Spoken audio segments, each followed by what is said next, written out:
Happy Monday, everybody, and welcome to What Moves You.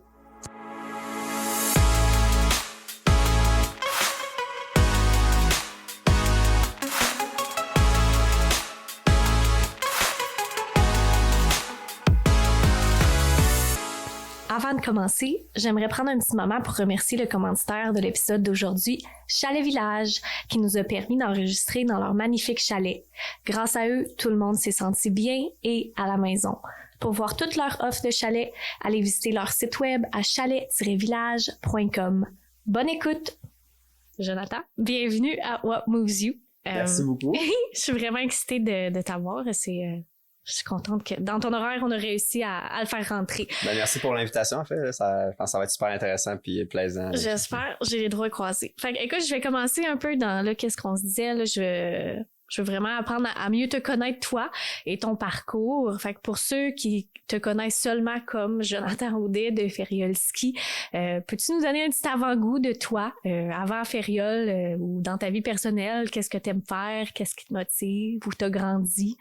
Ouais, ben certainement. Ben première des choses, je pense qu'il y a quelque chose qui me décrit bien comme personne en général. Puis dans ce que j'aime faire, je suis un tripeux de ski, tu sais, vraiment là depuis mon tout jeune âge. Puis ça l'a vraiment orienté et drivé plusieurs des décisions au cours de mon parcours, que ce soit scolaire ou entrepreneurial, au travers des années, parce que je suis vraiment un passionné. Fait que la plupart des choses que, mettons, j'ai fait le ski-études au secondaire, okay. J'ai fait beaucoup de compétitions, j'ai fait aussi du ski-études au cégep, puis une job étudiante que j'ai faite pendant 10 ans, ben, c'était travailler dans un magasin de ski. Fait que, tu sais, j'ai plein de choses qu'au final tournaient autour du ski. Pourquoi? Parce que j'étais vraiment passionné à ce niveau-là, ouais.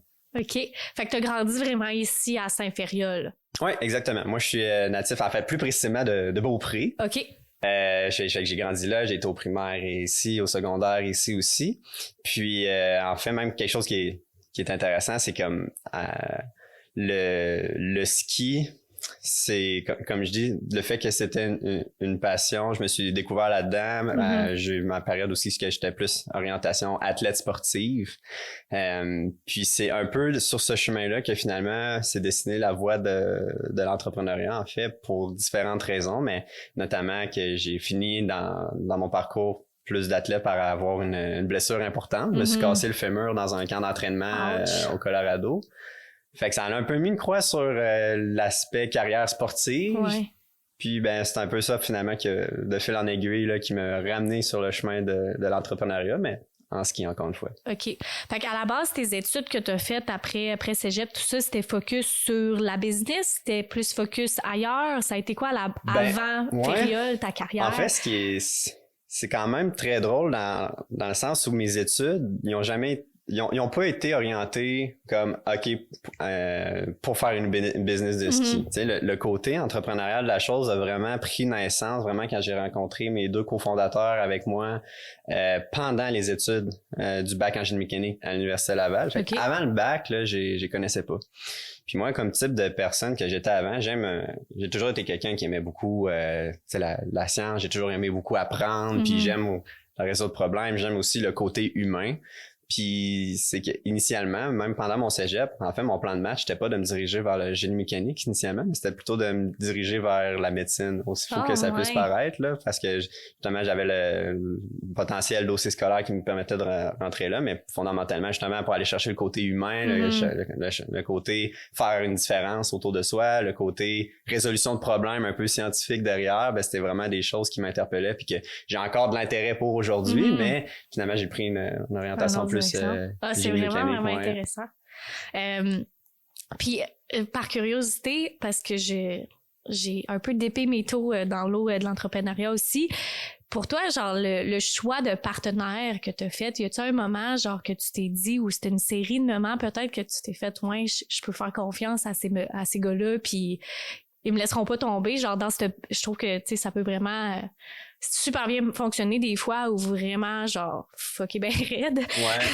Fait que pour toi, ça a été quoi les choses que tu sais, sans même peut-être t'en apercevoir dans le moment, que tu t'es dit ouais, je pourrais vraiment faire de quoi hot avec ces gens-là?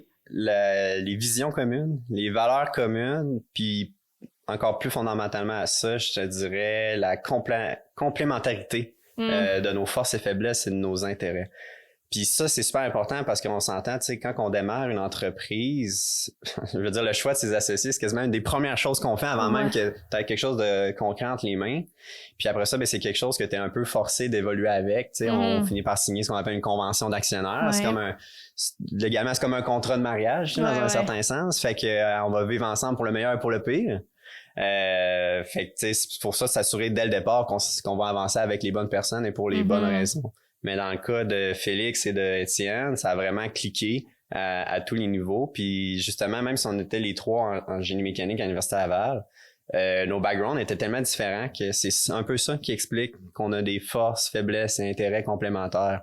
Fait que Félix, lui, dans son cas, il avait déjà un peu pataugé dans l'écosystème des startups. Il a aussi un background d'athlète sportif en cyclisme sur route. Puis il avait déjà eu une couple d'expérience entrepreneuriale. Fait qu'aujourd'hui, c'est un peu lui qui fait un peu tout le volet plus administratif, finance, gestion de l'entreprise.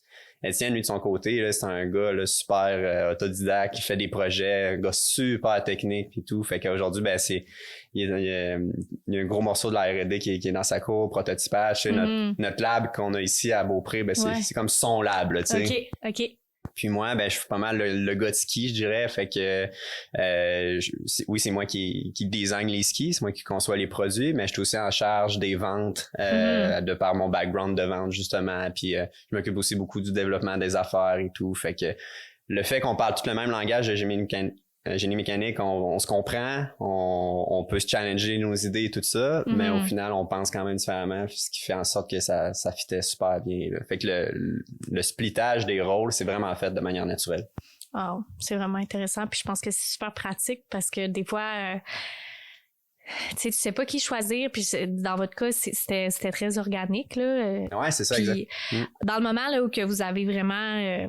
peut-être même avant la création, vous avez chacun été dans votre propre carrière, vous faites ça à temps plein, puis Feriol s'est un peu développé à côté, ou comment ça s'est un peu déroulé de ce côté-là? Ben dans le fond, initialement, on s'est connus dans un projet étudiant qui s'appelle le Mini Baja SEE. C'est comme un projet étudiant où à chaque année, il faut comme designer puis fabriquer un side-by-side, là, un côte à côte, un véhicule tout-terrain pour faire des compétitions avec ça. Fait que c'est dans ce contexte-là qu'on a appris à se connaître. Puis après ça, ben, on a rapidement vu que on avait les trois une passion commune pour le ski, le plein air, pour le génie, mais aussi pour l'entrepreneuriat. Dans le sens que les trois, on s'était déjà dit ça serait le fun, c'est parti d'une compagnie humaine, mais ben, à ce moment-là, c'était pas l'idée d'une compagnie de ski ou quoi que ce soit. Mais l'idée de démarrer une compagnie de ski vient vraiment, en fait, de mon background puis du 10 ans de travail que j'avais fait dans l'industrie du ski parce que en étant directement sur le plancher puis en parlant directement aux consommateurs, ben c'est vraiment là que j'ai été en mesure de cibler c'était quoi les différents besoins. Tu sais, c'est comme une étude de marché qui a duré 10 ans, en quelque sorte. Puis un de mes rôles que j'ai fini par faire, c'est être l'acheteur principal pour le département de ski du magasin. Donc ça m'amenait année après année à regarder, OK, ben c'est quoi que mes clients veulent et recherchent comme type de ski par rapport à qu'est-ce que l'industrie du ski s'apprête à offrir l'année prochaine. Ouais. Puis moi, c'était de faire les matchs puis de respecter le budget. Puis il y avait comme deux angles morts que je comprenais pas pourquoi que l'industrie du ski voyait pas. Puis c'est ces deux angles morts-là qu'on a décidé de cibler puis qui a permis de démarrer Feria. Ça veut dire, on pense qu'il y a un business model là puis ça vaut la peine d'essayer de bâtir quelque chose autour de ça.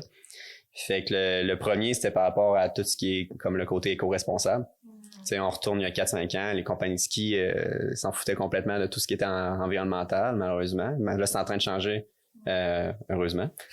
Puis le deuxième volet, c'était plus d'un côté feeling sur neige, là, les skieurs, surtout ici, t'es activement à la recherche de ski qui était mieux adapté aux conditions de neige et de montagne qu'on a au Québec, là, tu sais, fait que de la glace, des sous-bois serrés, de la neige mouillée, de la neige ventée, fait que toutes sortes de conditions weird, ça prend un ski qui est beaucoup plus agile et polyvalent par rapport au restant des autres skis. Fait que c'est là-dessus qu'on s'est concentré. Fait que personne avait, dans le fond, le départ de Feriol s'est fait naturellement après vos études. Vous avez chacun commencé un peu votre carrière dans vos directions, puis ça s'est comme retrouvé dans après. Le fond, l'idée Feriol a démarré vraiment dans notre deuxième année du bac en génie mécanique. OK. Fait que le bac en génie mécanique dure 4 ans. Fait que on a eu l'idée de démarrer tout ça à la deuxième année, puis je pense que c'est un parallèle intéressant à faire aussi, que je trouve que c'est vraiment la meilleure période là, pendant que tu es aux études pour démarrer une entreprise parce que non seulement le risque est beaucoup moindre, tu sais, t'as rien à perdre en quelque sorte, Puis tu as aussi accès à un paquet de ressources, que ce soit techniques, humaines, financières, qui sont là pour t'aider. Fait que plein de ressources entrepreneuriales. Fait qu'on s'est rapidement entouré de cet écosystème-là. Ça nous a aidé à bâtir ce qui est Ferial aujourd'hui. Fait que ça a fait en sorte que, tu sais, justement, avec l'espèce de type de marché qui a duré 10 ans, ben quand on a dit, OK, on sait où est-ce qu'on veut s'en aller, on est prêt à designer le premier ski, ben j'avais déjà en tête pas mal ce que je voulais, là, dans le sens que le designer le premier modèle, ça a été très, très rapide. Puis 1 an plus tard, on avait déjà nos premières ventes. Fait que nos premières ventes, on les a eues pendant notre 3e année du bac en génie mécanique. Puis même chose, on a eu dans le fond, la première année, j'ai comme désigné un ski une grandeur. Fait que tu sais, ça diminue le risque, on tente le marché, validation de marché. Puis on est venu sold out rapidement. Fait qu'après ça, l'année d'après, qui était comme notre 4e année de bac, ben c'était comme, bon ben, je désigne les autres grandeurs. Puis à place de faire 30 paires la première année, on va en faire 160. Puis on est venu sold out super rapidement aussi. Fait que ça fait en sorte que au final, tu finis ton école, tu as ton diplôme en génie mécanique, mais tu pars pas une entreprise de zéro. Tu as de quoi qui est pas pire, mature entre les mains, puis qui demande juste à y donner du gaz puis à tomber temps plein dedans. Ouais. Fait que c'est pour ça, je trouve que c'est un bon moment pendant que t'étais aux études. Puis c'était pas dans le cadre d'un cours, c'était vraiment à part de l'université, mais l'université nous a vraiment aidé beaucoup pour comme faire grandir l'entreprise. Il y a plein de cours qu'on a pu faire fitter le projet Ferial dedans, mettons un projet de vibration, le projet de session sur vibration, c'était sur des skis, projet de conception de finale, c'était par rapport à Ferial. Il y a plein d'affaires qui ont eu rapport à Ferial au final. Bon. Parce que je trouve que, justement, j'en parlais à Quentin avant le début de le podcast, je trouve que souvent, les gens qui veulent se lancer là-dedans, que ça soit pour eux en milieu de carrière, en début de carrière, que je pense que la peur, elle gagne souvent. Tu sais, la peur du risque, la peur de commencer, la peur de pas réussir. Ouais. Puis là, c'est sûr que dans votre cas, vous avez eu vraiment ce support-là qui a fait en sorte que largement que ça a été possible.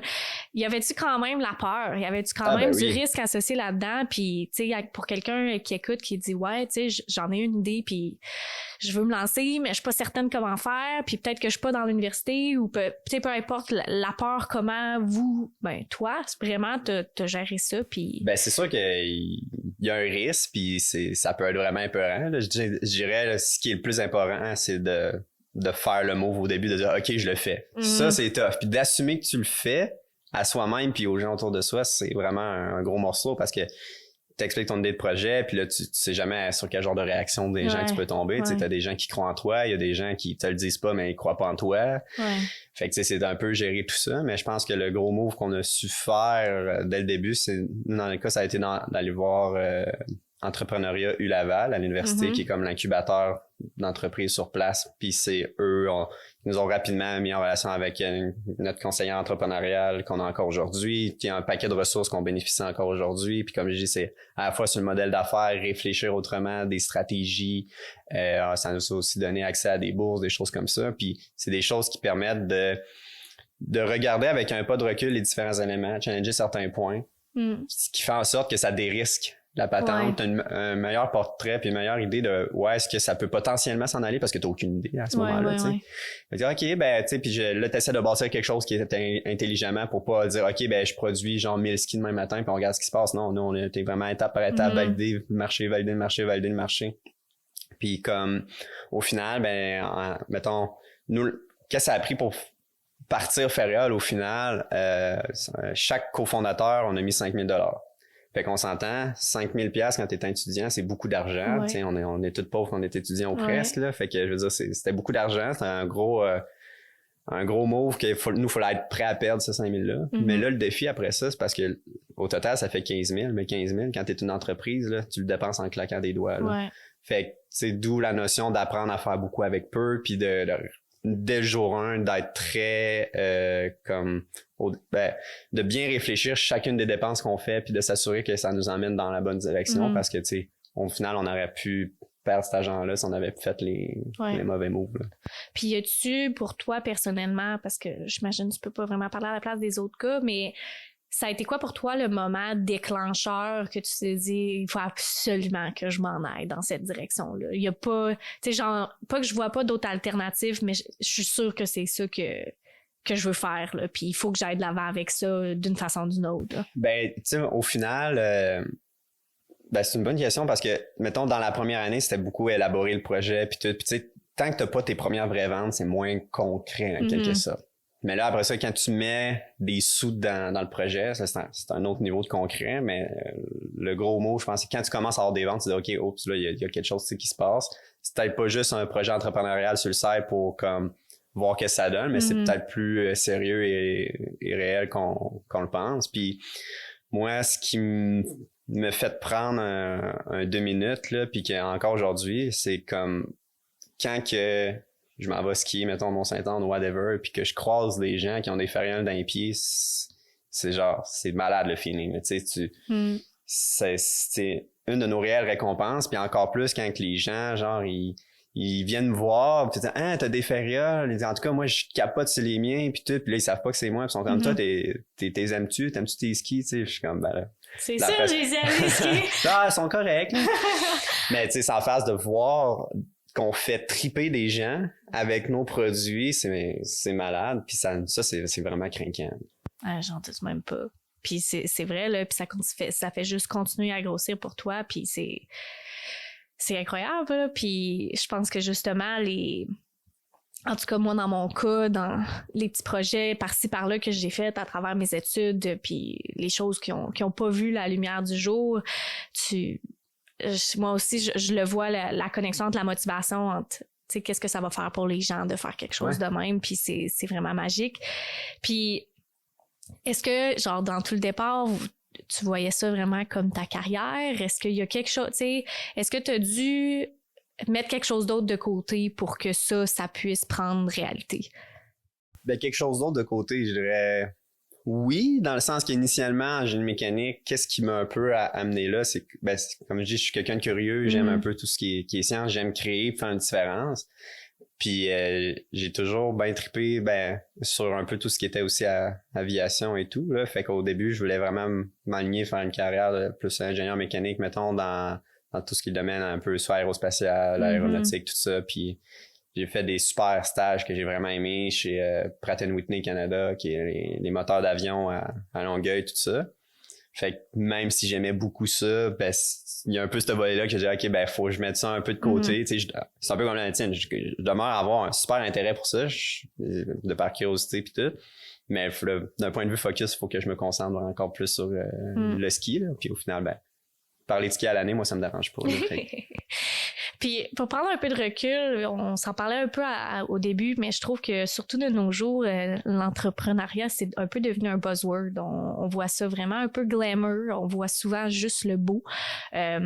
Puis, je trouve que c'est important que les gens, et que moi, et peu importe qui aspirent à ça, qui... tu sais, que ça aussi conscient puis exposé au fait que c'est pas toujours rose puis c'est pas toujours beau puis il y a eu des moments difficiles puis que tu sais ça prend des fois ces moments difficiles là pour grandir. Dans votre expérience, peut-être toi personnel, y a-tu justement, je suis sûre qu'il y en a eu, y a-tu des moments que vous, tu sais, que vous êtes un peu remise en question ou que ça aurait pu vous arrêter là, les sacrifices qui ont été faits?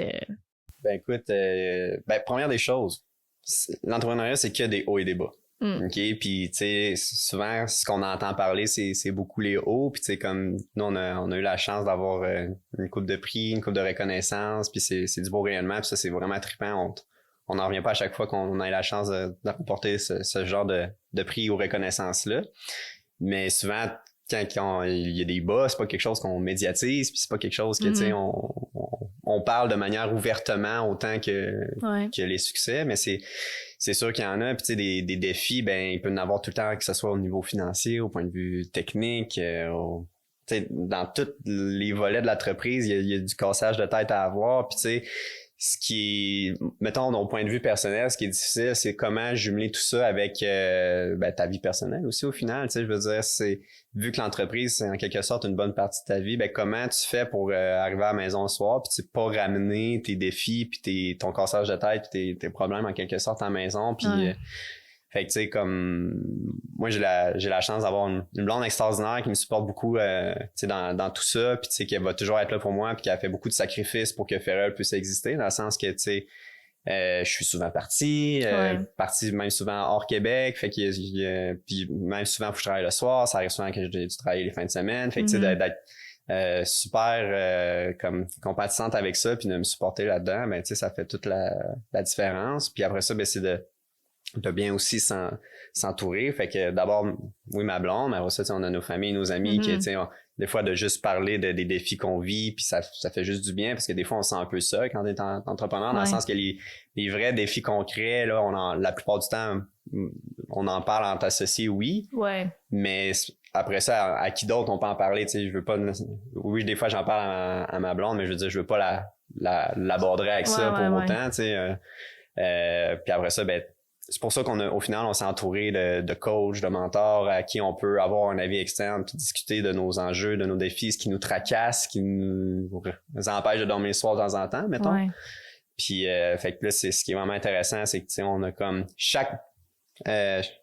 cofondateur, on a chacun un ou des mentors personnels. En tant qu'équipe, on a des mentors personnels puis des coachs aussi, fait qu'on essaie de bien s'entourer là, puis comme moi une de mes mentors je l'appelle ma psychologue entrepreneuriale là, c'est vraiment ça là, tu sais.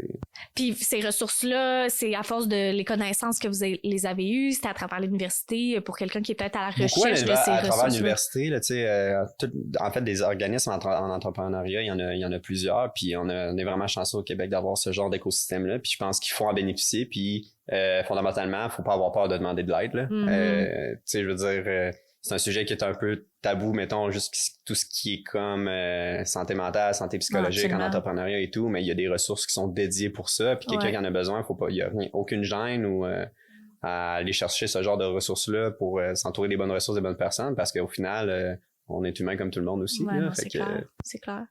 Puis pour quelqu'un qui est peut-être soit à ta place ou pas, puis qui a de la misère à gérer côté personnel versus entrepreneur, là, on niaisait tantôt tes 2 téléphones, là, mais t'as-tu des suggestions ou des outils, des conseils que tu pourrais donner aux gens qui cherchent à balancer le tout, là, parce que ça n'a pas l'air facile. Ben non, ben écoute, juste la gestion de l'horaire, puis c'est un de mes plus grands défis au quotidien encore aujourd'hui, puis je pense pas encore avoir trouvé la recette secrète qui fait en sorte que comme toutes les parties sont 100% satisfaits là, tu sais, parce que quand il y a un besoin d'entreprise se présente, souvent c'est parce que tu sais c'est en lien avec un contrat, la plupart du temps c'est tout le temps urgent et important. Fait que tu sais ça arrive malheureusement des fois ben faut que je tasse quelque chose que j'avais prévu soit avec des amis, soit avec ma blonde, tu sais, puis c'est tout le temps tannant de devoir faire ça, fait que après ça ben c'est d'élaborer différentes stratégies de bon, OK, de tenir son bout, ça c'est un moment que je garde pour mon couple, ça c'est un moment que je garde pour telle affaire, puis tu sais d'être plus serein avec ça. Puis tu sais, quand tu disais les 2 téléphones, ben c'est un peu ça. Il y a un téléphone que j'essaie de dédier plus au service à la clientèle, à l'entreprise. Fait que quand j'essaie d'être en congé, ben ce téléphone-là, je le garoche ailleurs, là, puis je l'amène pas avec moi. Fait que ça m'aide à décrocher. C'est des petits trucs comme ça qu'on peut essayer de découvrir puis de développer. Mais tu sais, mon Dieu que mon horaire, des fois, c'est chaotique, là. Fait que... Puis dans ton quotidien, y a-tu des choses, ça ressemble à quoi un moment que tu prends pour toi? Comment tu te prends soin de ta tête et de ton corps et de tout ça à travers tout ça? Ben, aller jouer dehors, c'est sûr que ça l'aide beaucoup, que ce soit l'été en bike, l'hiver en ski, au quotidien, marcher avec le chien, puis ma blonde, juste ça fait du bien. Mais tu sais, après ça, j'ai découvert quelque chose, ça fait récemment, ça fait 1 an et demi peut-être, que comme, au final, moi, dans ma tête, mettons des vacances, c'était fait pour faire des voyages de ski, genre, puis aller skier, puis... Mais finalement, j'ai fini par me rendre compte, puis ça, c'est un des conseils de mon mentor, en fait, qui m'a dirigé dans cette direction-là, mais tu sais, ta business, ta passion, c'est la même affaire, c'est skier, puis tu vas en ski, même si t'es en congé, tu croises des gens qui te parlent de fériole, t'es tout le temps en train de parler de fériole pareil. Si tu veux vraiment décrocher, il faut que t'aies dans un environnement qui te fait pas en tout penser au ski. Ouais. Fait que dans les dernières vacances qu'on a pris, ben c'était les foufounes dans le sable, puis c'était pas mon réflexe, mais pas en tout d'aller comme genre dans le sud ou ailleurs que dans un environnement de montagne pour passer des vacances, mais mon Dieu que ça a fait du bien pour décrocher puis de recharger les batteries.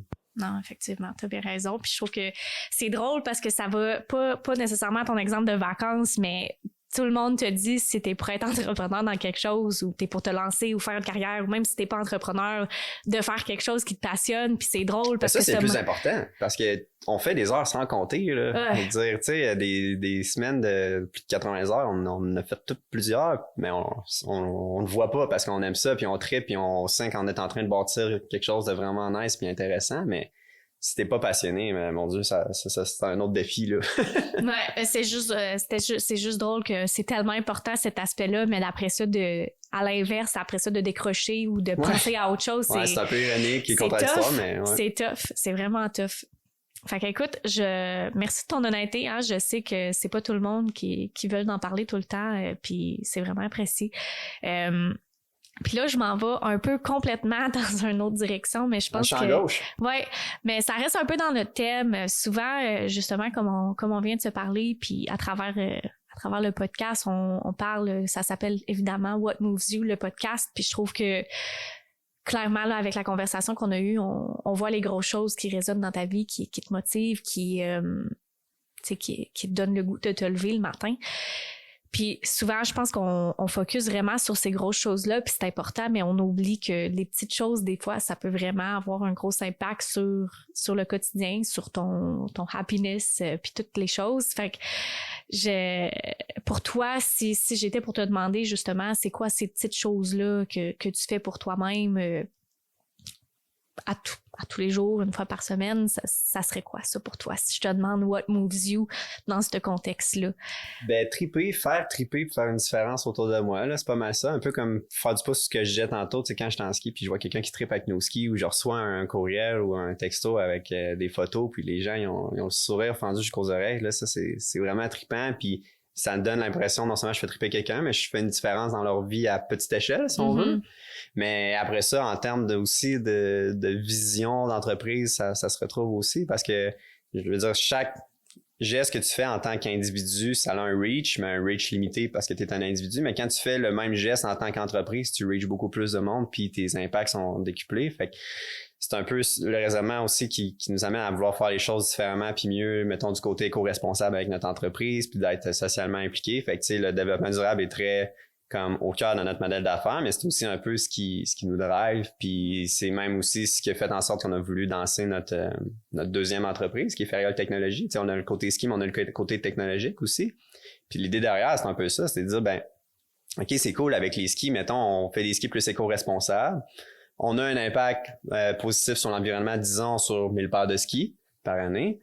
Mais quand tu penses à ça, mettons que les solutions qu'on a développées initialement pour nos propres besoins, on les commercialise demain matin à grand volume à tous les manufacturiers de skis dans le monde, puis qu'à place d'avoir un impact positif sur 1000 skis, t'en as sur 4 millions de paires de skis. Ben là, on s'entend que le reach de l'impact est beaucoup plus grand. Puis on sent qu'on fait une réelle différence dans pas juste localement, mais dans l'industrie du ski au complet. Là, puis c'est exactement ce qu'on est en train de faire. Fait que ça, c'est vraiment motivant aussi. Là. Wow! Puis ça fait-tu longtemps que ça existe? J'étais même pas au courant. Est-ce que ça fait longtemps que ce volet-là, ou I guess, cette deuxième compagnie-là existe? Ben, officiellement, ça va bientôt faire 1 an. Là. Okay. C'est récent, dans le sens que, comme je dis, initialement, on avait développé certains trucs pour nos propres besoins. Enfin, mais là, vu que le modèle d'affaires était quand même différent, puis on voulait se donner les moyens d'avancer, c'est pour ça que ça nécessitait la création d'une deuxième entreprise qui est Ferial Technologies. Puis, mettons, là-dedans, ce qui est intéressant, notre premier produit là-dedans, c'est un nouvel alliage d'aluminium qui vise à être utilisé dans des skis. Puis, faire une longue histoire courte, on voulait développer un alliage d'aluminium super résistant, etc. Ça a entouré de partenaires dans l'industrie d'aluminium. Puis finalement, ce qu'on se trouve avoir développé, on pensait pas se rendre aussi loin, mais de ce qu'on se fait dire, c'est comme l'alliage d'aluminium le plus résistant au monde, tout domaine confondu. Fait que là, on est comme, OK, qu'est-ce qui se passe là? Ouais. Fait que, tu sais, on a mis le brevet là-dessus. Puis là, on est en train on a des discussions à peu près avec tous les manufacturiers de ski dans le monde. La plupart ont tous signé des lettres d'intention déjà pour se procurer notre aluminium le plus vite possible. Fait que, tu sais, ça a beaucoup d'engouement puis ça va très, très vite, là. Fait que ça, c'est... Wow. T'as-tu peur? T'es-tu excité? T'es-tu anxieux à propos... Tu sais, tu me comptes ça, puis j'ai... Wow, c'est huge! Ouais, c'est huge! Ben, oui, à tout ça. Je veux dire, c'est excitant, c'était peurant, mais tu sais, c'est ça l'entrepreneuriat. Tu te dessines un chemin, puis tu zigzags autour de ça, tu t'en vas à quelque part, mais tu sais pas quel chemin il va y avoir là de quoi pour t'y rendre, là, tu sais, puis je veux dire, au final, je dis souvent la blague que moi, ma journée typique, c'est une journée qui se passe pas comme prévu, mais c'est un peu ça, là. Tu te prévois une journée, puis y a rien qui se passe comme t'avais planifié, parce que t'es en continuel changement de plan, fait que c'est un peu ça la vision de la business en général. Fait que oui, ça peut donner le vertige un peu, là, mais tu sais, c'est de faire les choses correctement puis de se faire bien conseiller. Tu sais, on est encore une toute petite équipe de 6 personnes à temps plein chez Ferriol, mais n'empêche qu'au final, autour de nous, c'est une très grosse équipe qu'on est, que ce soit au niveau des institutions financières, au niveau de l'aide entrepreneuriale. On s'aide entre startups aussi, on s'aide beaucoup, beaucoup, beaucoup. Fait que on essaie de bien se faire conseiller là-dedans. Comment tu fais pour pas te laisser emporter par ces grosses idées-là? Tu sais, j'entends ça, puis dans les propres projets que j'ai essayé de partir ou peu importe, j'ai souvent la vision finale de qu'est-ce que ça pourrait devenir, puis des fois, ça m'empêche de redevenir un peu, aujourd'hui, tu sais, qu'est-ce que ça prend pour éventuellement se rendre là, de ce niveau-là. Est-ce que peut-être ça, c'est juste ma personnalité, peut-être que c'est juste... c'est d'y aller étape par étape, je pense. Il faut avoir une vision long shot, une vision moyen shot, puis une vision court terme, là, tu sais, comme, mettons, un bon exemple que je peux te donner, si, mettons, nous, nos skis, OK, on veut faire les skis les plus éco-responsables au monde, puis on est en bonne voie d'y arriver, mais je te dis ça demain matin, je ferai pas ça demain matin, dans le sens qu'il y a un chemin, puis il y a des étapes à parcourir, puis mettons, c'est de dire, OK, je fais un pas dans la bonne direction qui m'amène vers où que je veux, sachant que c'est pas encore ma vision finale. Fait que, mettons, nous, quand on a commencé Ferriol, juste le fait que c'était conçu, fabriqué au Québec, avec l'hydroélectricité, c'était déjà un pas dans la bonne direction. Après ça, c'est quoi le next step qu'on peut faire? On peut se concentrer sur les matériaux qu'on met des skis. Si on est capable d'avoir des matériaux qui sont sourcés localement, si on peut avoir des matériaux qui sont en partie ou complètement biosourcés, faisons ça. Ça nous fait un pas dans la bonne direction vers notre vision, mais c'est pas encore la réalité de notre vision. T'sais, on a encore du chemin à parcourir, mais on s'approche. Après ça, on s'est dit, c'est quoi qui pollue encore le plus dans un ski? Là, on a fait des analyses techniques plus détaillées pour voir c'était quoi le next step. Fait que là, on a décidé, OK, fibre de verre, fibre de carbone, si on était capable d'éviter ça dans un ski, ça serait quand même game changer. Fait que là, on s'est intéressé aux fibres de lin, qui est une fibre naturelle. Puis là, on vient de commercialiser notre premier ski qui utilise cette construction-là. Fait que, OK, ça, c'était quand même un bon step. Un bon step dans la bonne direction. Fait que là, la prochaine étape qu'on travaille dessus présentement, c'est un ski qui va être recyclable en fin de vie. Là. Fait que ça, on a un partnership avec l'Université de Sherbrooke pour faire ce projet-là et tout. Fait que ça, c'est un plus long shot, mais tout ça pour dire qu'il y a une certaine démarche entrepreneuriale, que c'est d'aller étape par étape, puis dérisquer à chaque fois, puis valider des trucs, puis à chaque étape, tu apprends des choses, puis tu modifies tes objectifs en conséquence. Fait que t'as la vision qui te guide vers ta finalité, mais le chemin pour t'y rendre, c'est des étapes par étape, je pense. Tu as très raison, puis il va falloir que ça rentre là-dedans, qu'est-ce que tu es en train de dire. Puis, une autre question un peu reliée, mais je trouve que, tu sais, là, au début, vous avez commencé ça, c'était pas... Il n'y avait pas de risque, il n'y avait pas de pression, il n'y avait pas d'attente nécessairement envers vous pour livrer un produit, livrer des chiffres, livrer peu importe. Puis, c'est peut-être même pas nécessairement des ententes envers vous-même. Le plus que ça l'a grossi, que maintenant vous avez des employés, vous avez des clients, des partenaires qui s'attendent à des choses de vous, genre juste toi, puis j'imagine c'est même chose un peu pour tes partenaires, genre de gérer cette pression-là, de ces attentes-là. As-tu des conseils pour ça? C'est sûr qu'à un moment donné, il faut savoir prendre un peu de recul puis savoir pas filtrer, mais comme mettre de l'énergie sur ce qui est réellement important. Puis tu sais, comme, mettons, juste moi de nature comme personne, je suis quelqu'un qui j'aime pas ça décevoir, tu sais, puis j'aime ça que tout le monde autour de moi soit content, puis ma blonde va pouvoir dire la même affaire de ça aussi. Fait que tu sais, des fois il y a des affaires qui sont hors de ton contrôle puis qui font en sorte que tu sais t'es pas capable de faire ce que t'aurais voulu. Puis tu sais, un bon exemple de ça, mais c'est que tu sais, mettons pendant quand il y a eu la pandémie, tout ce qui est chaîne d'approvisionnement, production, tout c'était le chaos, là, tu sais, il y a rien qui marchait, puis les prix, il y a rien qui marchait non plus. Fait que, tu sais, après ça, quand moi, OK, je m'avance sur, mettons, des détaillants. OK, vous allez avoir vos skis à peu près à telle date, mettons, en septembre, etc. Puis tout va être correct à tel prix. Puis finalement, il se passe des affaires externes à moi que je contrôle pas ou que je contrôle peu, qui viennent faire en sorte que finalement, OK, il y a des délais, faut que je te livre plus tard. Puis là, telle affaire que je t'avais dit, là, c'est plus vrai, c'est rendu ça. Fait que, tu sais, Fait qu'au final, faut que tu réalises que faut faire du mieux avec ce qu'on a puis ce qu'on peut, puis tu sais, oui, c'est décevant, puis j'aurais aimé ça respecter la parole, mais tu sais, on fait du mieux qu'on peut, là, fait que... Ouais, t'as bien raison. Fait que je vais finir, je sais que on veut faire ça vite, là, fait que je vais finir un peu avec les mêmes questions que je finis avec toutes les invités, un peu un apport à l'entrepreneuriat. Mais c'est la musique. Chez nous, j'ai vraiment grandi avec la musique. Ça fait une grosse partie de mon quotidien. Puis je trouve qu'on apprend beaucoup un de l'autre à travers ça des fois. Fait que je suis toujours un peu curieuse de savoir si t'as des chansons qui viennent en tête quand je te dis une chanson de vie. Une chanson qui t'a vraiment marqué, que ça soit pour un moment difficile, un moment heureux, qui est très émotionnellement rattaché pour toi à une histoire, un moment, une personne, puis de partager la chanson puis l'histoire avec nous. C'est très intéressant comme question. Puis là, peut-être faudrait que je réfléchisse plus, mais dans le fond, moi, je suis le style de gars qui est très multi-style, OK? Puis j'écoute vraiment plusieurs types de chansons. J'ai pas, mettons, OK, ça, c'est mon style, tu sais, j'écoute vraiment une variété, puis tu sais, souvent, ce que j'écoute, souvent, nous transporte à quelque part, tu sais, nous rattache à des souvenirs précis ou quelconques. Des fois, moi, ça peut être juste de la musique qui me font justement, mettons, penser au ski ou un voyage de ski que j'ai pu avoir avec ma blonde, mettons, des choses comme ça. Fait que, mais je suis pas bon avec tout ce qui est les titres puis genre les noms d'artistes puis tout, là, mais tu sais, comme je sais que j'ai une playlist ou des playlists selon que je veux ressentir comme émotion, si on veut, je peux mettre. Fait que j'ai la réponse plate de dire j'ai pas une titre de chanson précis à te donner, mais par contre, je navigue à travers plein de styles différents selon vers où je vais être transporté puis qu'est-ce que je veux ressentir. Tu sais, on a une playlist, je dis on parce que ma blonde, c'est surtout elle qui l'a bâti puis je l'aime bien cette playlist-là, mais que c'est, mettons, une playlist de tunes qui figurent dans les films de ski, mettons. Fait que là, ça nous cette playlist-là nous fait automatiquement, mettons, penser au ski. OK, fait que ta blonde est beaucoup dans le ski, elle aussi. Ouais, une chance, hein? Bon. Puis dans ta prochaine année, dans les mois qui s'en viennent, t'as-tu des objectifs hors Fériole, quelque chose que tu travailles un peu plus dans ta vie personnelle ou avec Fériole aussi, tes objectifs pour... Qu'est-ce qui est à venir pour toi?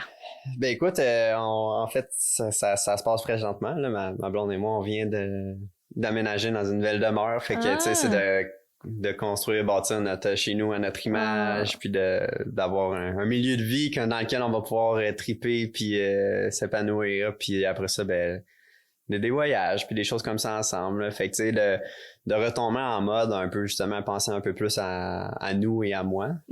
Fait que, tu sais, là, en fait, l'entreprise a toujours été une priorité, mais là, le fait que ça grossit un peu puis qu'on peut s'entourer de bonnes personnes puis d'avoir une super équipe fait en sorte que là on peut déloader un peu quelques trucs, ce qui fait en sorte qu'on peut essayer de tendre vers un mode de vie un peu plus normal. Fait que bref, essayer de mettre de l'énergie puis du temps sur le côté personnel de la chose, ouais. Puis je pense qu'à long terme, oui, c'est normal qu'il y a eu la période de go tout le temps, puis ça risque de pas arrêter du jour au lendemain. Puis c'est des hauts et des bas. C'est des fois, il peut y avoir un mois que je vais être super rushé, mais tu sais, tant que c'est pas constant. T'sais. Ouais, c'est ça. Puis je pense que à la fin de la journée, le fait que je pense pas que ça peut nuire de prendre du temps pour soi, de prendre du temps pour ton couple, ta vie personnelle, tout ça, ton bien-être, tout ça. Fait qu'écoute, c'est un équilibre. Beaucoup. Fait que du temps pour soi, du temps avec sa blonde, du temps avec des amis, du temps avec mes associés. C'est un équilibre.